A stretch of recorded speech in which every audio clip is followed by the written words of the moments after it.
It is with great pleasure that I introduce this friend of mine and this Grow With That guest today. This Tony Award winning singer and author is currently starring as Aaron Burr in Disney Plus's Hamilton.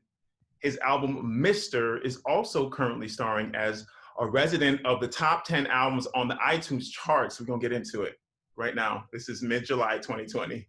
He's got projects coming up with Ava DuVernay and Kerry Washington, countless films, countless TV credits. We only have like 30 minutes here, so please welcome Leslie Odom Jr. Sir, thank you for being here. How are you? Hey, thanks for having me. I'm very well, man.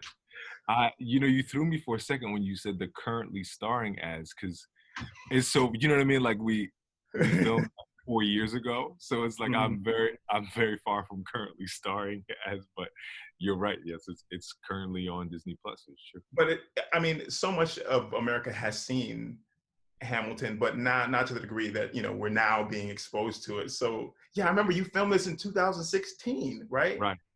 So how does it feel to, well, first let me just start with a little check-in right now, because this is a moment, in almost every genre, Leslie, let's be real honest, like music, theater, film, writing, where your hard work and your dedication is being embraced by millions. How was that? How are you feeling? How was that landing on you? Well, you and I have known each other a long time. Yeah. And so, I know you'll know what this means. I bet a lot of your audience will too. There'll be some people that don't get it, but like I am really sitting back and really just like letting God blow my mind, because I don't know, my mentor uses this term a lot. He says, so-and-so is capacity strapped.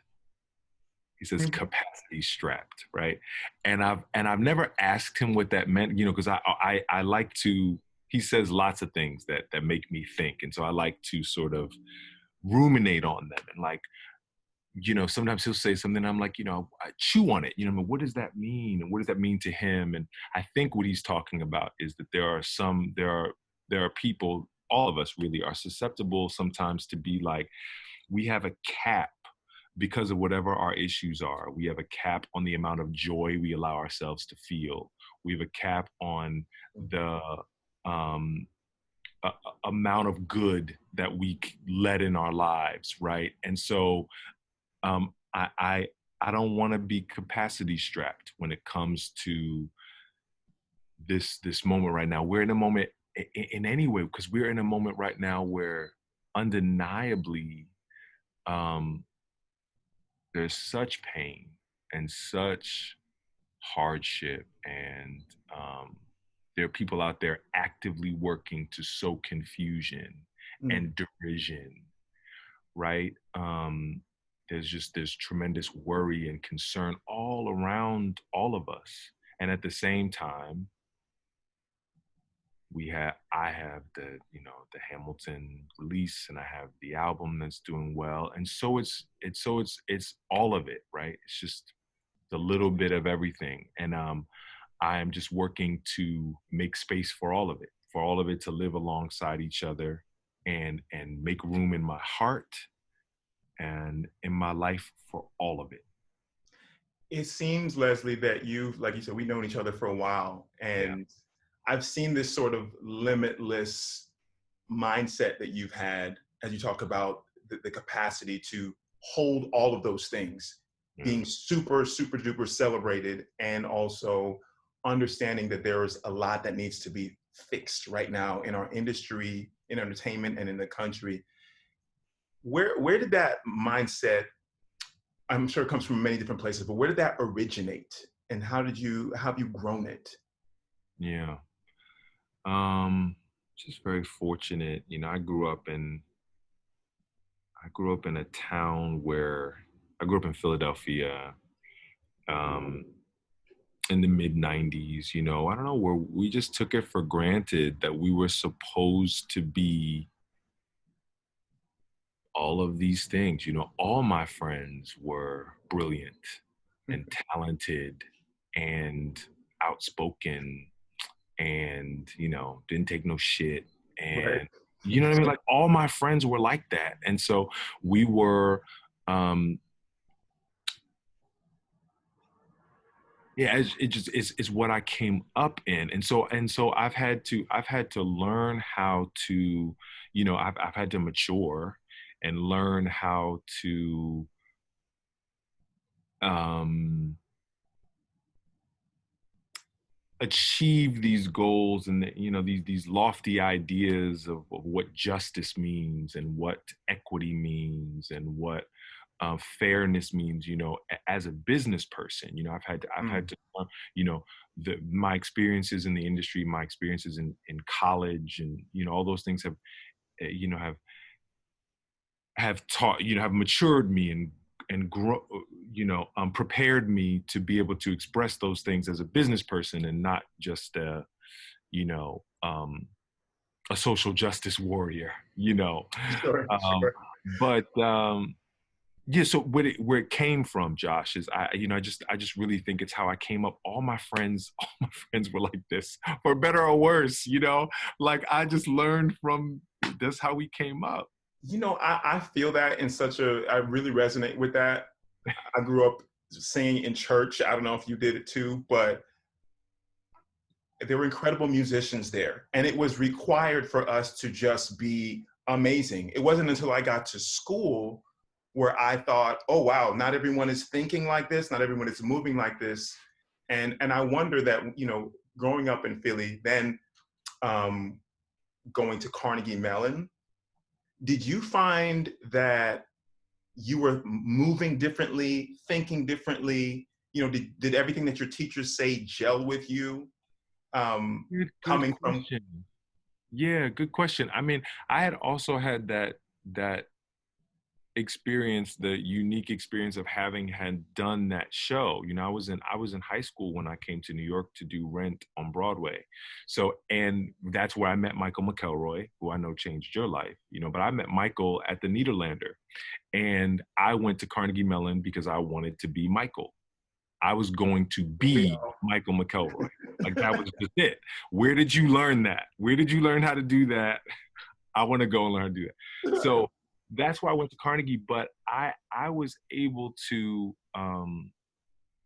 really release into that experience and enjoy it because I had luckily enough had a little taste of the industry. So I knew what I was preparing to go back to. I knew that this was a short amount of time. And I don't know, it was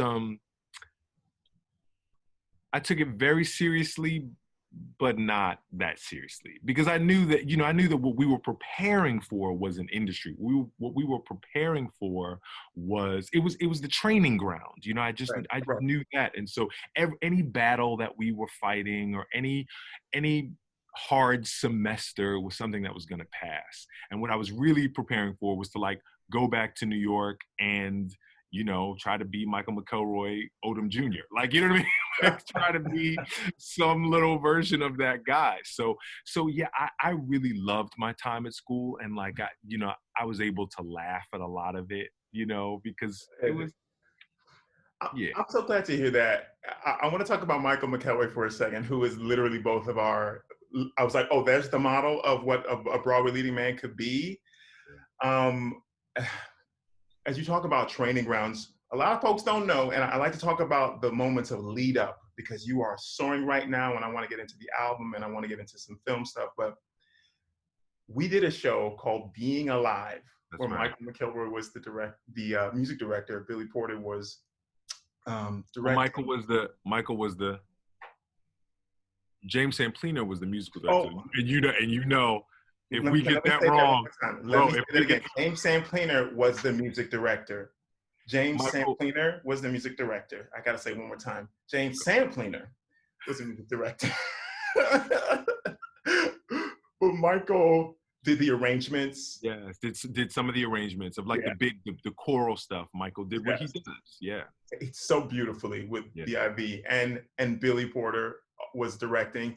yeah, And during that process, I was, you know, we were friends. That's when we first started like just linking up, and yeah. I saw you take on this incredible role and you were navigating a lot of the vocal just craziness of that role, some of the emotional stuff of that role. I mean, it was a heavy sing and act. And as I watched you navigate, I was like, oh, this dude is into investigating deeper. He's asking the hardest questions. And I'm wondering if how that process helped you grow into something like a Aaron Burr, as you took on that literally that's one of the biggest roles in the canon of music theater. I before I answer that, I'll say I remember watching you too, and I remember watching you always shedding, always. There was we would drive up to Westport on together. You Right. and Yeah. Tasha. Because I had my car. I had a new car, and so I was like so happy to like have people join me on that drive. We did many drives together. We would, be listening to music and breaking down stuff. But yeah, Josh, you always had your guitar. You were always on a piano, always working out something in your voice, and you were younger than I. You still are. But I remember thinking like, if and when he puts all those things together, like that dude is sensational. You know what I mean? Like your musicality and your voice, this voice, but also what you've also found in your maturation and your spiritual voice, the voice that you use as an artist is very, very powerful. It's I'm just Thank so you. yeah, man. So Thanks, so man. proud of what you're building. But I just very grateful to Billy, just very grateful to Billy Porter. He's probably the greatest teacher I've ever had, certainly, because Billy came back to Carnegie and taught, at a low moment for him. He was younger than I am now, when he was really like couldn't get arrested in New York City, and he was Crazy. having Billy vocal Porter, problems. y'all. Billy Porter was having his vocal problems, and what he did during that time was he decided to give back. And so he came back to Carnegie and he directed a show. I wasn't in the show, but he taught an 11-week class with the class that I was in. He taught an 11-week course. And it was just essentially Billy. There were only 7 people in my class. Mm-hmm. And Billy was the first teacher. We were juniors. So this is the 3rd year. Billy was the first teacher who did not have, and I had wonderful teachers. This is no shade on my teachers, you know what I mean? But Billy was different because he was coming like right from New York, right from the pain of all that and the reality of all that. He was giving us a different tea. And he taught the 7 of us. It was radical because he taught us as individuals. Usually probably for time, for expedience. Teachers often, it's no shade on them, they teach, it's a prescription. Like, here it is because I have 30 of you in the class, like, here's the way for all 30 of you. And Billy was, or 7 of you or 15 of you, however many are in the class, Billy was the first one to go, I can't do that. Rory has a very different voice than Leslie. And Rory has very different things that he needs to work on. And so when I'm talking to Rory, I'm talking to Rory. And then Rory's going to sit down. And now I'm talking to Leslie. And your issues are not the same as his. So don't try to be like him. Don't try to sing like him. Griffin, Leslie, sit down. Griffin, your issues are totally different. He spoke to Griffin. It was radical. And what I got to see from that was, for the first time, junior year, I really, for the first time,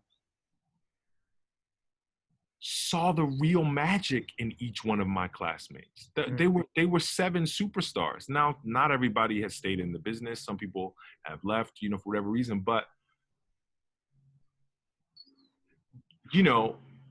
Glenn Close has a very different voice than Audra McDonald. Right. Not the same instrument, not the same voice, but you put them in the right context and they're both geniuses. 100%. I don't think that there are people that, I think from my perspective, that's the biggest thing that's missing in conservatories. I get it. You got however many people, you're trying to make them cookie cutter successful. just get them to a certain level. But what Billy gave you is a gift that I think is a gift that we need to break down and really start serving that up. When I think about Billy, I think about boldness. And my next question was just sort of how you've cultivated that. And I think Billy being one of your biggest inspirations, Billy Porter, it makes a lot of sense. But your literal voice, is something that Broadway hasn't seen before, and the music industry hasn't seen before, So whether you're using your literal voice or whether you're talking about, money and fairness for a cast that you're in, like Hamilton, I was going to ask you, how did you grow into that boldness? Like, how can we cultivate that mentality, coming off the boat, so to speak, from school? We just want to take what we're given. How did you grow into that? Well, the truth is, you don't have to live every experience to learn from every experience. That's what Billy as a mentor and Michael as a mentor, that's what they've given me. What a mentor does is they open up the book of their life and they read you from those pages, and they're telling you, here's what I went through, take it or leave it. So what I believe Billy's hope for us, Michael's hope for us, is not that we have to make every mistake that they made. We don't have to follow that path. They're like, learn from that. You're going to make your own mistakes, make new ones. Don't make these same ones. And so what I can say is that, when I read from the pages of my life to people, I've had these unique experiences. I remember it was only a couple years later after the Rent thing where Disney came to me. I'm like 19, 20 years, 18, 19, 20. And I got offered the original cast of Aida. And it was formative only. Obviously I didn't do it. My parents were a big part of, they were like, you gonna keep your black ass in school.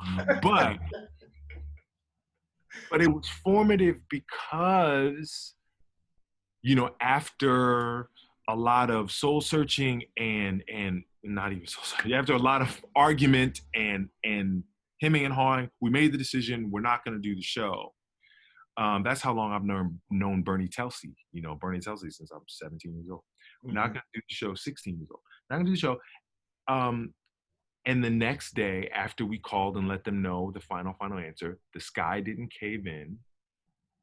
I got up, I went to class the next day. I had some lunch. I went to a party that weekend. The next week, do you know what I mean? Like, it all kept rolling. I think that you talk about getting off the turnip truck. If there's anything, I ramble a lot, but if there's anything that people get in this half hour, it really, young people, I really want them to take responsibility and ownership over their yes and their no. When you're first starting out, it's all you have. All you have. And you can really build your personal integrity, and that's the only thing that allows you to sleep at night is your integrity. That's the only thing that allows you to look in the mirror. And so you own that. If somebody is mistreating you, if somebody's not treating you with fairness, if somebody is putting you in harm's way, you must own that. You can say yes, you can say no. Yeah. Even when it makes people angry, even when it makes it scary. I remember, if I can, I remember like when the whole Me Too movement was happening in earnest, when it was really in full force. And I just thought, what a profound thing, what an amazing lesson for us to learn. In some of these cases, there is a physical violence that's happening, to someone, where someone is being overpowered, where a woman is being overpowered, or a man, quite frankly, being overpowered. And in some of those cases, as you started to hear, we started to talk about nuance. Before I say this, I'm going to, because I don't want to get myself in trouble, but what I'll say is, like, there's the conversation that we have around consent right now in our society is radically different than when I was a kid and we were talking about consent, right? Sure. So I'm sure when you were in college, the conversation around consent is where we are miles ahead of that. And for Sam's, for your kid, like we'll be ahead of that, even, in the future. But get back to the Me Too thing. It's like some of those situations that young women found themselves in were because we as a society, I want to take responsibility for, we have failed to give them to empower them to feel like they can simply say no. Uh-huh. Some of those situations were, there is a person between you and the door, and you don't feel empowered enough in your life to simply walk from the couch to the door. I understand it. And we got to break that. We got to really, like, so it's a different conversation. We're talking about somebody physically overpowered you. Somebody, that's one shade of it that is awful. And that's that's one of the conversations we have to have amongst each other as men, just the rape culture and toxic masculinity and just fucked up shit. But in the nuanced stuff, when I'm raising this daughter, what I don't ever want her to be in a position where she doesn't feel the ownership over her ability to say no. And I'm going to get up and I'm going to walk out, and you can call me names on my way out, but I'm walking out. So anyway, yeah. What I love about that, Leslie, is as you bring it to your daughter, is how we're preparing, our kids to grow up to be able to really own their yes and their no, as in ways that we coming up weren't as cognizant of, but we're like setting this platform now. How are you, this makes me think about like personal growth, and what do you tell yourself, in the morning? Like, do you have a practice that where you like, where you arm yourself with this truth that you can move through any space with authenticity and with your parameters and with your guidelines of who you are, so that you can really own that yes or no? Because I think that sounds great, and it's 100% sure that we need that, but what can we practice day by day to say, what, I am this, or, how do you approach that from a personal growth standpoint? Let me tell you something. It's about where you find your personal power. Mm-hmm. Where do you find it? And that's a personal question. Sure. Mine, I derive mine from my personal relationship with God. In a country, in a world, that has designed a system to make me feel as though I am less than, my footing is never equal, I'm never the center of a narrative. I can't be too loud, I can't be too bold, because of the color of my skin.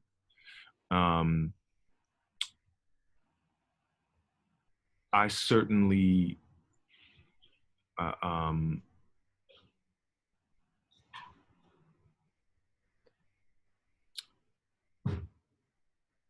just being the center of your... I certainly believe that I am allowed, that my daughter's allowed, that you're allowed, that your son, that we are allowed to feel powerful, that we are allowed to feel worthy to take up some motherfucking space here. Amen. And where I've derived that power from is a connection to the Holy Spirit. And that has been affirmed in my life, that I am worthy. And if you don't think so, what is wrong with you? Woo! Come on, Come on, Leslie. Yes. You have the problem.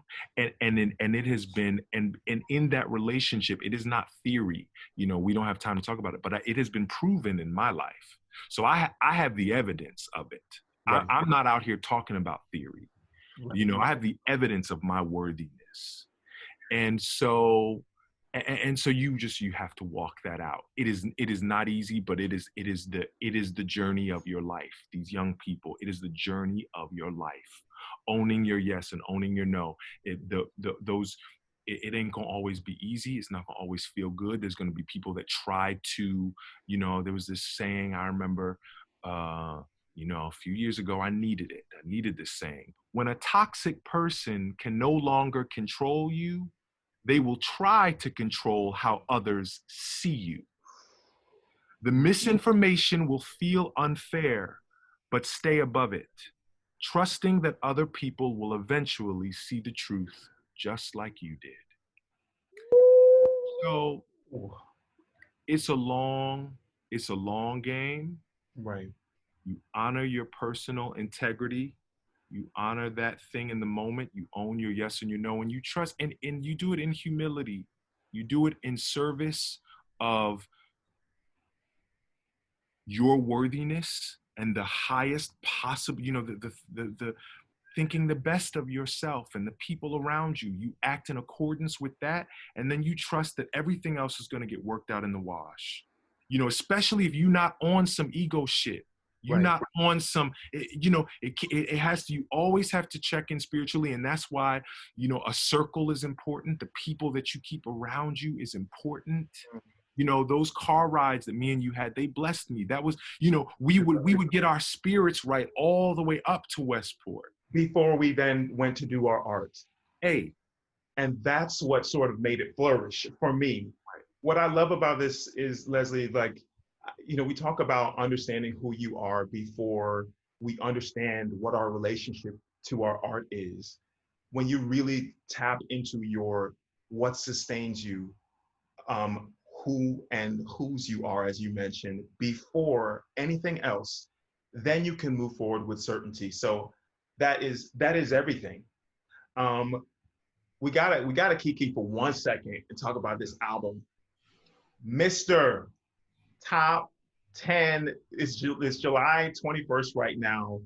Let me just jump in this album real quick, because I feel like, and I've mentioned this to you, that just the honest, seamless transition from your last album to this one.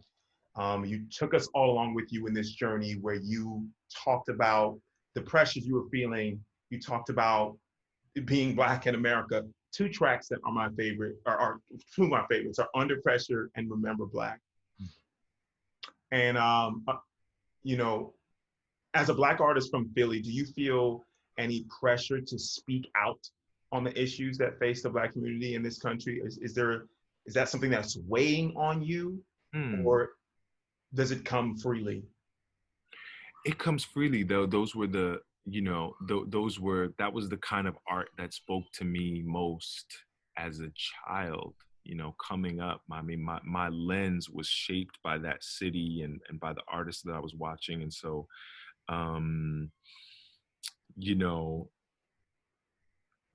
understood what, it was always political, coming up in Philly. There was a dance company called there was an African dance company that I apprenticed in, and we were doing pieces about Ramona, Africa, and Move, and the city dropping, Philadelphia dropping bombs on a family of Black revolutionaries. And we were watching, and dreaming about one day, being in the Ailey company and what that might be like to do that work, and that, because I don't know, it was just always my lens, that you could be political and beautiful, that you could, that you didn't have to sacrifice one shred of entertainment value, or that it could taste good and be nutritious. You didn't have to sacrifice, in your art. It's just thank God, it's just the way that I came up. Yeah, I love that. I'm gonna do some rapid fire with you. 2 more questions. What's the biggest opportunity for Broadway in 2021? The biggest opportunity for Broadway in 2021 is to figure out how to get people back to the theater and safely to figure out how to get audiences back into the theater and make them feel like they're going to be all right. Jam. And lastly, very simple. Well, maybe not, but what does growth mean to you? Oh, what does growth mean to me? What does growth mean to me?